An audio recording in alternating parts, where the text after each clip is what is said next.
Manager समेत 4 लोगों को गिरफ्तार भी कर लिया है। रिपोर्ट आ रही कि हरियाणा सरकार को 7 महीने पहले ही इस घोटाले की भनक लगी थी, लेकिन खुलासा अब हुआ। कुछ और बड़े भ्रष्टाचार और घोटालों की खबरें देखिए दोस्तों। उड़ीसा के एक माइनिंग अफसर के घर से 4.25 करोड़ रुपए नकद मिले। इतना पैसा था कि नोट गिनने के लिए मशीनें लगानी पड़ी। 30,000 रुपए की रिश्वत लेते एक मामले में पकड़ा गया, तब छापेमारी की, तब जाकर ये खुलासा हुआ है। और गुजरात के अहमदाबाद में भी अनस ग्रुप के ठिकानों पर ईडी ने रेड डाली, जिसमें सोने की 16 और चांदी की 168 छड़ें समेत 6.25 करोड़ के सामान जब्त हुए हैं। चलिए अगली खबर देखिए। दिल्ली ब्लास्ट केस में एनआईए ने 2 और आरोपियों को गिरफ्तार कर लिया है। अब तक इस मामले में टोटल 11 लोग अरेस्ट किए जा चुके हैं। वहीं खबर है, असम में पूर्व प्रधानमंत्री नेहरू की प्रतिमा तोड़ी, कांग्रेस बोली कि ये सोची समझी साजिश है। एआई इंपैक्ट समिट के दौरान बिना शर्ट विरोध प्रदर्शन मामले में भी 3 और गिरफ्तारियां की गई, 5 आरोपियों की हिरासत भी बढ़ाई गई। चलिए अगली बड़ी अच्छी खबर देखिए। भारत के लिए गर्व की बात है, हमारा देश बना रहा बेबी ब्रह्मोस मिसाइल, जिसकी कीमत 20 गुना तक कम होगी। भविष्य की जंग की तैयारी भारत ने अभी से शुरू कर दी है। सुरक्षा का नया फॉर्मूला शुरू कर रहा भारत। और पॉलिटिक्स से खबर है, केंद्रीय वाणिज्य मंत्री का कहना है कि राहुल गांधी और कांग्रेस भारत विरोधी ताकतों के हाथों की कठपुतली है। पीयूष गोयल ने आरोप लगाया, कहा कि बार बार झूठ बोलकर राष्ट्रीय हितों से समझौता कर रहे हैं विपक्षी नेता। और एक अनोखी खबर देखिए दोस्तों। मध्य प्रदेश इंदौर की एक भोजशाला में 800 साल पुराने सबूत मिले। संस्कृत शिलालेख में शिक्षा केंद्र के प्रमाण मिले। अरबी में सुल्तान का नाम भी मिला। हाईकोर्ट ने अब इस मामले की जांच के लिए दावे और आपत्ति भी मांगी है। मध्य प्रदेश की धार स्थित भोजशाला में भारतीय पुरातत्व सर्वेक्षण के सर्वे में ये सामने आया है। और खबर है, झारखंड बजट में बड़ी घोषणा की गई। रिम्स में अब 30,000 की पीईटी स्कैन जांच लोगों के लिए बिल्कुल फ्री होगी। कैंसर उपचार के लिए भी 200 करोड़ के बजट का प्रावधान रखा गया है। और बंगाल एसआईआर मामले को लेकर सुप्रीम कोर्ट का कहना है कि पहचान सत्यापन में एडमिट कार्ड अकेले मान्य नहीं है। कहा कि साथ में 8वीं और 10वीं की मार्कशीट भी होना जरूरी है। खास करके जो पढ़े लिखे विद्यार्थी हैं, उनकी वोटर आईडी कार्ड पहचान के लिए सुप्रीम कोर्ट ने ये कहा है। और बड़ी खबर देखिए, केरल राज्य में 5 लाख लोगों को व्हाट्सएप पर चुनावी मैसेज मिला। तो इस मामले पर हाईकोर्ट ने संज्ञान लेते हुए कहा कि ये निजता का गंभीर उल्लंघन है। लोगों की इजाजत के बगैर उनको व्हाट्सएप पर मैसेज भेजे जा रहे हैं राजनीतिक पार्टियों द्वारा। तो हाईकोर्ट ने मुख्यमंत्री ऑफिस पर भी प्रशासनिक पोर्टल से डेटा लेने का आरोप लगाया है। वहीं सुप्रीम कोर्ट ने चुनाव में जो वोटिंग मशीन होती है, उस पर जो नोटा का बटन होता है, उस पर भी सवाल किया और कहा कि नोटा से फायदा क्या है, क्या नेताओं की क्वालिटी सुधरी है इससे, और अगर किसी इलेक्शन में एक ही उम्मीदवार है तो फिर नोटा बटन जरूरी क्यों है। सरकार से इस बारे में भी सवाल जवाब किए सुप्रीम कोर्ट ने।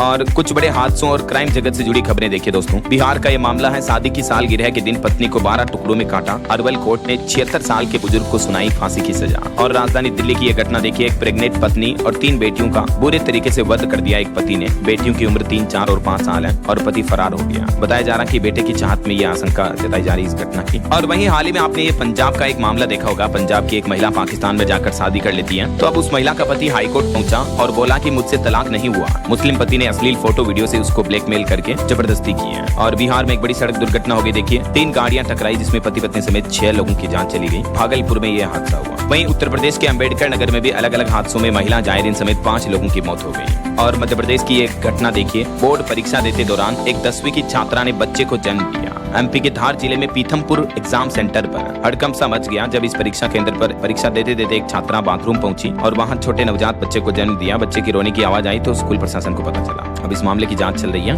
और कुछ बड़ी इंटरनेशनल न्यूज अपडेट देखिए दोस्तों। ब्राजील में बाढ़ की वजह से 25 लोगों की मौतें हो गई, सैकड़ों लोग बेघर हैं। अभी रिकॉर्ड मूसलाधार बारिश के बाद ब्राजील में कई जगहों पर भूस्खलन की घटनाएं भी देखने को मिल रही है। वहीं अमेरिका में भी बर्फीले तूफान का कहर दिख रहा है। तूफान की वजह से 11,000 फ्लाइट रद्द हुई, 5 लाख घरों की बिजली गुल है। 153 साल में पहली बार ऐसा दिन देखने को मिला जब यहाँ अखबार भी नहीं छपा। इतने गंभीर और भीषण हालात चल रहे हैं अमेरिका में बर्फबारी की वजह से। अच्छा, वैसे अंतर्राष्ट्रीय मौसम के हालातों की बात हो ही रही है दोस्तों, तो चलिए अब अपन भारत के भी मौसम के हालातों पर नजर डाल लेते हैं। लेकिन इससे पहले एक छोटी सी रिक्वेस्ट आपसे ये है कि अगर आप DLS न्यूज चैनल से अभी तक भी जुड़े नहीं हो तो जुड़ जाइए। चैनल को सब्सक्राइब करके बेल आइकन जरूर दबा देना और इस वीडियो पर एक लाइक और शेयर भी कर देना, ताकि आपको रोजाना की ताजा खबरें, महत्वपूर्ण मुख्य समाचार, काम के न्यूज अपडेट सबसे पहले आपके मोबाइल पर मिलते रहेंगे। ओके, और चलिए बिना टाइम वेस्ट किए सीधा आगे बढ़ते मौसम अपडेट में। तो देखिए दोस्तों, उत्तराखंड के पिथौरागढ़ में तो 3 दिन से बर्फबारी जारी है। मध्य प्रदेश के भी 20 जिलों में आंधी बारिश का माहौल देखने को मिला, ओले भी गिरे। राजस्थान में तापमान गर्मियों के बराबर पहुंच चुका 36 डिग्री तक। यहाँ तक कि अब तो हीट वेव की भी चेतावनी जारी हो चुकी है। ऐसे में दोस्तों, राजस्थान में होली के त्योहार के मौके पर आखिर मौसम कैसा रहेगा? पहली बार फरवरी में ही हीट वेव की चेतावनी देखने को मिली है। कई जिलों का तापमान तो 36 डिग्री के ऊपर चल रहा है। अभी से ही मतलब गर्मी के हालात देखने को मिल रहे हैं। बाकी मध्य प्रदेश में अभी ओले बारिश का माहौल चल रहा है, तो इस वजह से मौसम थोड़ा ठंडा है, लेकिन किसानों की फसलों पर बुरा असर पड़ रहा है। 20 जिलों में मौसम बिगड़ा हुआ है। यहाँ तक कि मौसम विभाग का कहना है कि मार्च महीने की शुरुआत में भी मध्य प्रदेश में तो पानी गिरेगा, बारिश होगी, क्योंकि एमपी में अभी साइक्लोनिक सर्कुलेशन और टर्फ के असर की वजह से मौसम बदला हुआ है। वहीं पंजाब के 3 जिलों में कोहरे ने फिर से परेशानी बढ़ाई। चंडीगढ़ में मौसम ड्राई चल रहा है, लेकिन तापमान सामान्य से अधिक है। 2 मार्च तक बारिश की संभावना नहीं है। हरियाणा में भी राजस्थान की तरह फरवरी में ही 10 जिलों में तापमान 28 डिग्री के पार पहुंच चुका है। किसानों की फसलों पर भी संकट के बादल छाए। हालांकि छत्तीसगढ़ में 3 दिन बारिश और बिजली गिरने का अलर्ट जारी हुआ।